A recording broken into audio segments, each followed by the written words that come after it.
Hey guys, it's Scott the Steehnroller Steen with winnersandwhiners.com coming to you with the one and only Steehnroller free play of the day. As always, if you're digging what we're doing, we'd appreciate it if you take a minute and smash that like button. There you go. See, that wasn't hard, was it? Of course, don't forget to check out my pal Scott Reichel and I as we do our show each and every day, 3 p.m. Eastern, 2 p.m. Central. A little thing we call heading back to the window. And of course, later on today, right after our show, about what would that be? 4 p.m. Eastern time. We're going to be doing a NASCAR Daytona 500 preview with Chris King. So that should be fun. Make sure all you gearheads stop by and check that out, won't you? Last but not least, we want to know what you're playing, whatever plays you got cooked up. We got some good handicappers out there. Like to see your stuff. Put them in the comments section. You make a profit. You give you a shout out. You get enough of them right, you could be the capper of the day. All right, guys, let's take a quick look at yesterday's action and see how we did. First of all, on the free video side, we go 1 and 2. Austin P. Murray State. Austin P. absolutely did their part, but Murray State went nuts in this one. Very good team, and that went over the total of 131.5. And Denver and Uno, I believe they put up like a real shitty first half, and then came back but couldn't quite get there. I want to say they were in the 50s for the first half and still got it up to 143, 144. They got close, but yeah, that was just too tall of a hill to climb in the second half. And we did have the VMI over 158. Wish we could keep some of those points and give them to some of the other games, especially the Uno game. But yeah, 1 and 2 we go. On the premium side, we split them up. We had the we had the Georgia Southern Georgia State under 130. First time this year Georgia State has gone over the total at home. You're welcome. And did a little better on Montana, Idaho, as we had the 143 there, and that one went well over the total. So 1 and 1 there we go. We did hit the Bet the Farm play. We had the Heat Hornets under 126.5. 1 overtime, still good. 2 overtimes. Still good. That's right. That's how good Rachel and I are.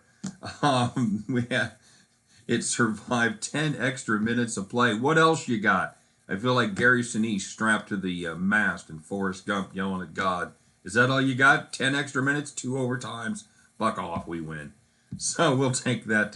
We'll be humble and accept our victory there. So overall, that's a splitter day. We go 3 and 3 on the day and look to bump that up a little bit here with tonight's play. All right, so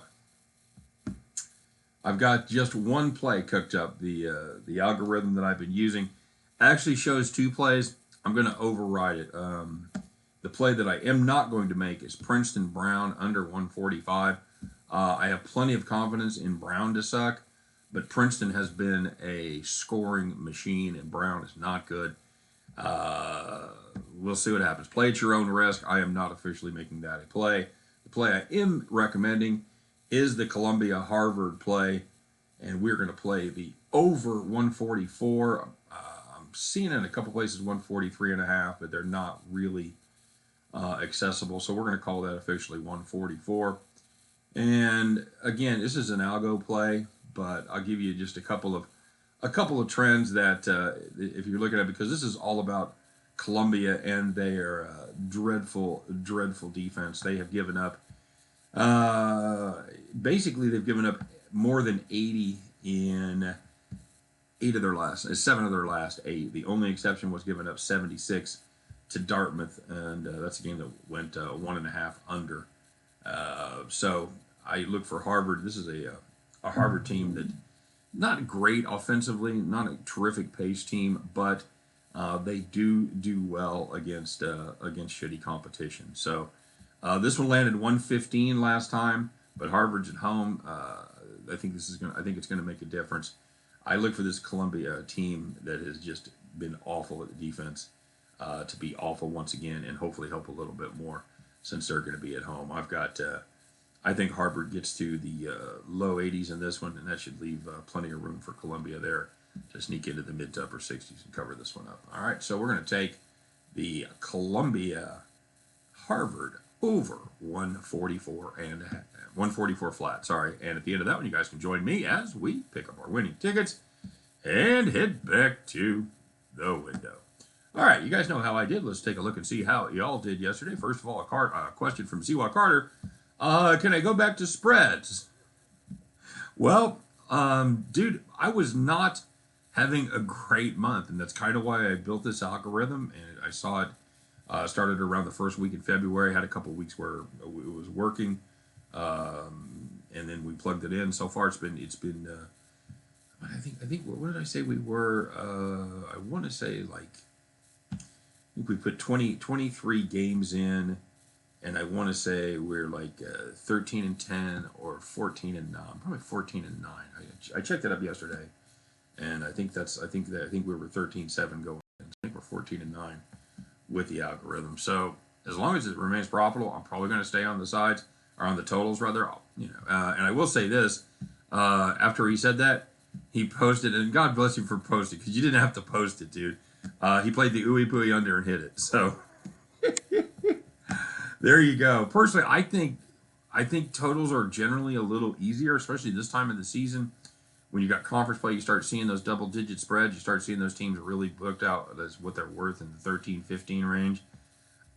For the most times, I don't want any part of that, man. It's just a lot of times it's just too many points to mess with. Okay, so let's see how you guys did today. Sean O'Reilly goes 1-0 plus 500. He had the Mavs -2 in the hook. The old T-Train played a little afternoon delight on Penn State -6. A play that Scott and I like too. We about got out of our skis and took 2 plays of the day, but we stayed off. We shouldn't have. We liked Penn State. 1-0 plus 500 goes T-Train. Butcher goes 1-0 plus 500. He had Cam Smith plus a half over Justin Thomas, and needed every bit of that hook. So nicely done, Butcher.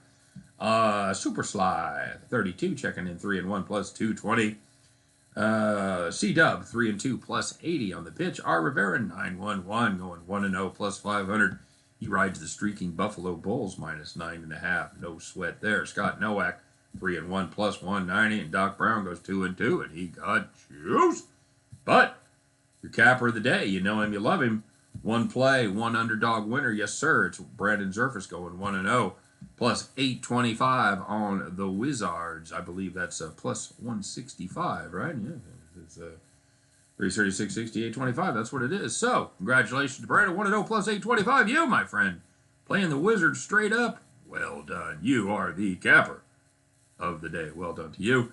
Well done to the rest of you that made a little money setting up the weekend. Let's go make those ducats so we can bet them all on Daytona on Friday, right?